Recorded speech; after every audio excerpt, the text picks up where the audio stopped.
কোচ ৰাজবংশী জনগোষ্ঠী প্ৰত্যেকটো চৰকাৰে কেৱল প্ৰতাৰণা প্ৰবঞ্চনা কৰা আমি দেখিবলৈ পাইছোঁ। সেইকাৰণে কোচ ৰাজবংশী বিভিন্ন দল সংগঠন বিভিন্ন বুদ্ধিজীৱী আমি একত্ৰিত হৈ আমি এটা সংকল্প লৈছোঁ। আৰু আজি সংকল্প লোৱা সময় আজি আপোনালোকে দেখিবলৈ পাব হাজাৰ হাজাৰ মানুহ বিভিন্ন কোচ ৰাজবংশীসকল আমি একত্ৰিত হওঁ আৰু একত্ৰিত হৈ আমি কি ধৰণে সংকল্প ল'লে ভৱিষ্যত আমি খিলঞ্জীয়া ভূমিপুত্ৰ হিচাপে নিজৰ জাতি মাটি ভেটি ৰক্ষাৰ কাৰণে আমি কাম কৰি যাব পাৰিম।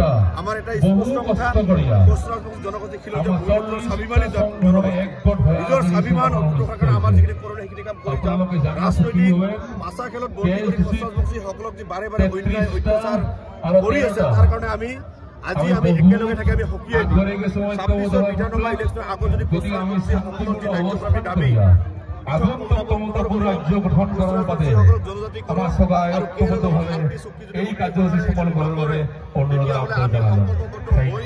এইখন চৰকাৰক উপুৰাই দিয়াৰ কাৰণে যিখিনি আমি ল'ম। আমাৰ এটা স্পষ্ট কথা, ২৬ বিধানসভা ইলেকশ্যনৰ আগত এক ইঞ্চিও ইফাল সিফাল নহয়।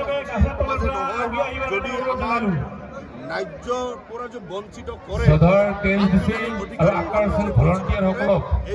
আমি হাত ধৰে আবেদন জনাইছোঁ।